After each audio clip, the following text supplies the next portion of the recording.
In a room full of heroes, sometimes the greatest warrior is the one sitting quietly in the shadows, holding secrets that could rewrite history. The morning sun beat down mercilessly on Naval Station Moorhead, turning the parade grounds into a furnace that made dress white stick to skin. A massive white canopy stretched across the sun-scorched grass, providing blessed shade for the 100-plus attendees who'd gathered to honor the fallen. The familiar military mixture of scents drifted through the air: polished leather, gun oil, salt from the nearby Atlantic, and pressed uniforms that spoke of discipline and duty. The crowd was a living timeline of American naval history.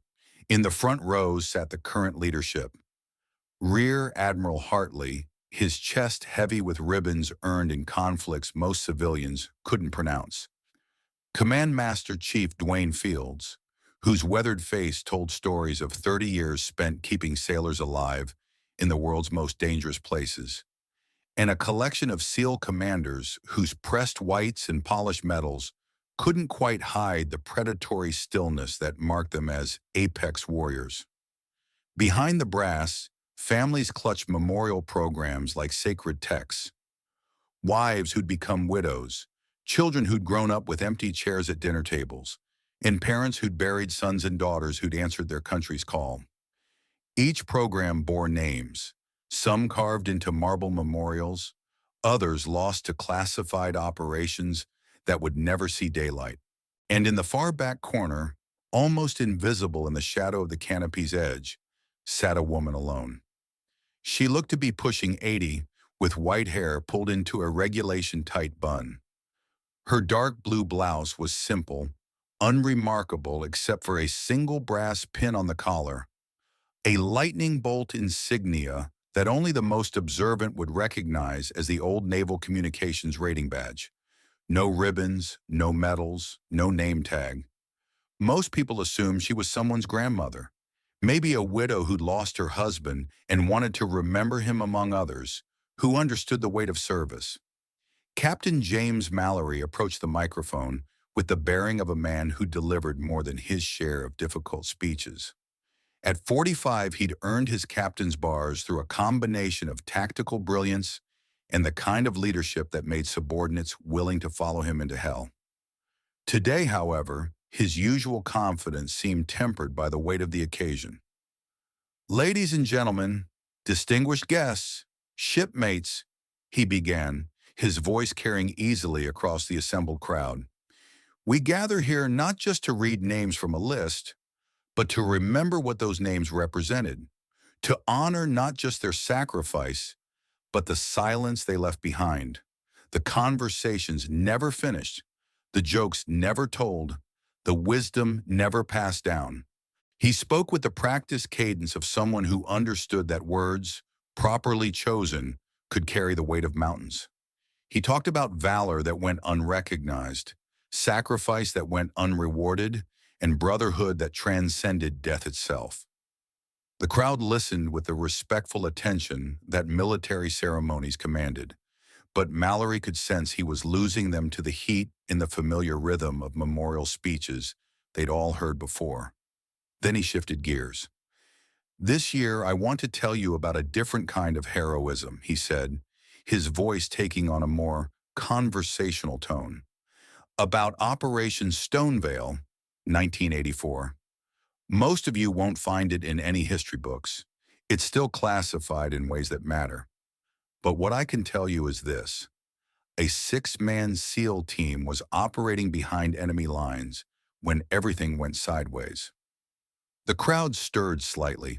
Stories of special operations always captured attention in ways that generic tributes couldn't. Their extraction window was measured in minutes, not hours. The helicopter was inbound, but the team's primary communications had been compromised. They were transmitting on an emergency frequency, but the signal was corrupted, fragmented. Back at headquarters, the duty communications technician, a good sailor, mind you, simply couldn't piece together the transmission. The code was incomplete, garbled by atmospheric interference and enemy jamming. Mallory paused, letting the tension build.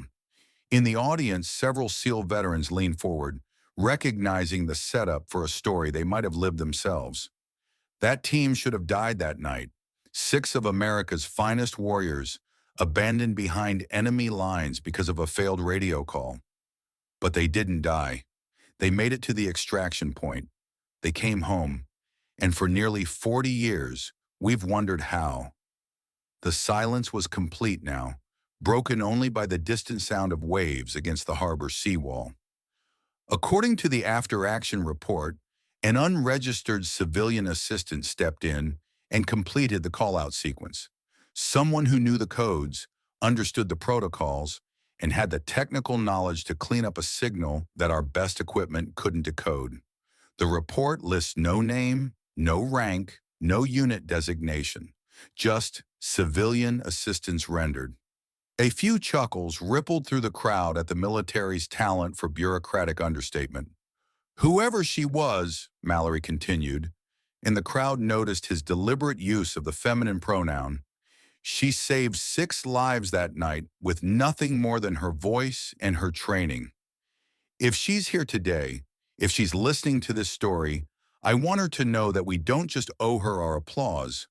We owe her our gratitude, our respect, and quite possibly our lives. The crowd began to applaud, but the sound died away as a new voice cut through the morning air. It wasn't loud, it wasn't dramatic, but something in the tone, crisp, precise, clipped with the unmistakable cadence of military communications training, sliced through the ambient noise like a blade through silk. Whiskey 6, break. Kilo Foxtrot Echo. Confirm backscatter 0.2. Execute vector 10.9. Every head in that crowd turned as if pulled by the same invisible string. The voice had come from the back corner, from the old woman in the blue blouse who'd been sitting so quietly that most people had forgotten she was there. She wasn't standing, wasn't making any dramatic gestures. She was just sitting in her folding chair, looking straight ahead with the kind of calm that comes from absolute certainty. Captain Mallory felt his blood turn to ice water. Command Master Chief Fields shot to his feet so fast his chair toppled backward with a metallic clang that seemed to echo forever. Admiral Hartley's eyes went wide, and he leaned forward in his seat as if proximity might help him process what he just heard. Because those words, that exact sequence, was the missing call-out, the precise phrasing that had guided 6 SEAL operators to safety nearly 4 decades ago. The code that had been buried in classified files and haunted after-action reports and lived on only in the memories of the men who'd survived because of it. Mallory stepped down from the podium on unsteady legs, his prepared remarks forgotten. Fields was already moving, his 30 years of military bearing barely containing what looked like shock. Whispers began to spread through the crowd like ripples on a pond, growing louder as people tried to process what they'd just witnessed. "Ma'am," Mallory said as he approached her chair, his voice carefully controlled. "What did you just say?" She looked up at him with eyes that held the clear, unblinking steadiness of someone who'd spent decades making life-and-death decisions in split seconds. "I said the code, Captain. The one you said was lost." Fields knelt beside her chair, his weathered face scanning hers as if he could read her service record in the lines around her eyes. "Ma'am, who are you?" She didn't flinch under their scrutiny, didn't show any sign of being intimidated by the sudden attention of the Navy's senior leadership. "Petty Officer First Class Evelyn Shaw, Signal Intelligence Specialist, retired February 1986. "Ma'am," Mallory said carefully, "that relay operator in 84, the one who couldn't complete the transmission, we never found any record of assistance. We thought—" "You thought wrong, Captain," she said with the quiet authority of someone stating an indisputable fact. "I was there. Building 7, Communication Center, Night Watch. The tech, Petty Officer Rodriguez, good kid but green, he was in over his head. The atmospheric distortion was beyond anything in the training manuals. The captain was breathing down his neck, getting more panicked by the minute. She paused, her eyes focusing on something beyond the crowd, beyond the ceremony, beyond the years that separated that night from this moment. I was in the adjacent monitoring station, running routine traffic analysis. But when you've spent 15 years listening to radio chatter, you develop an ear for distress.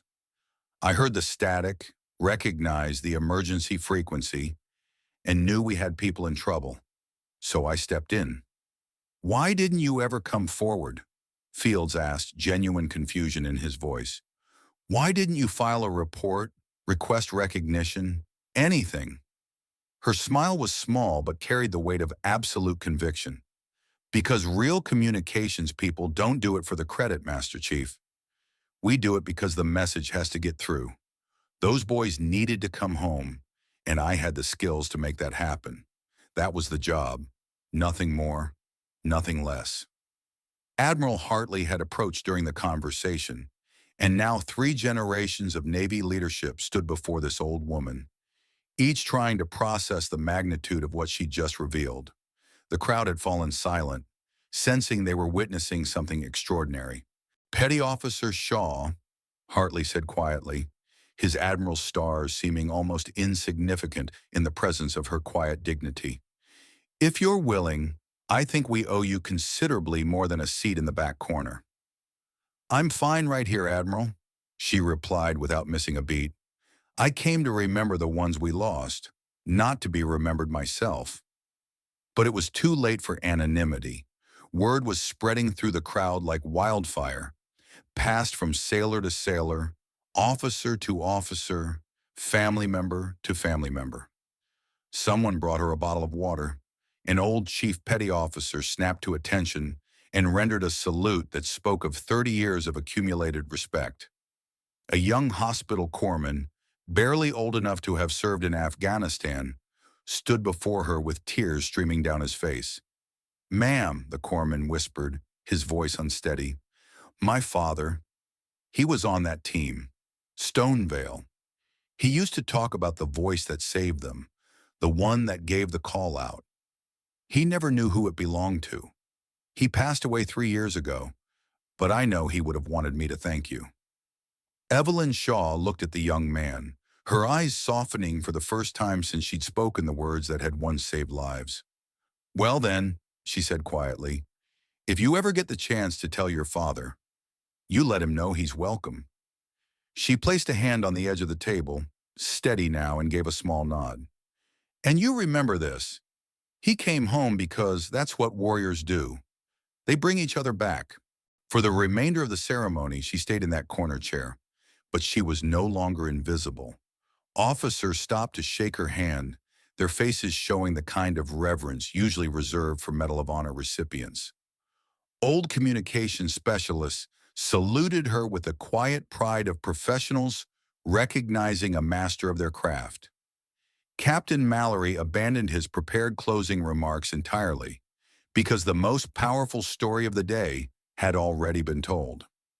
After the final benediction, as the crowd began to disperse and the canopy crew started breaking down equipment, Admiral Hartley pulled out his phone and made a call that would echo through the halls of the Pentagon. "This is Admiral Hartley at Station Moorhead. I need you to connect me to the Navy Historical Records Office. Yes, it's urgent.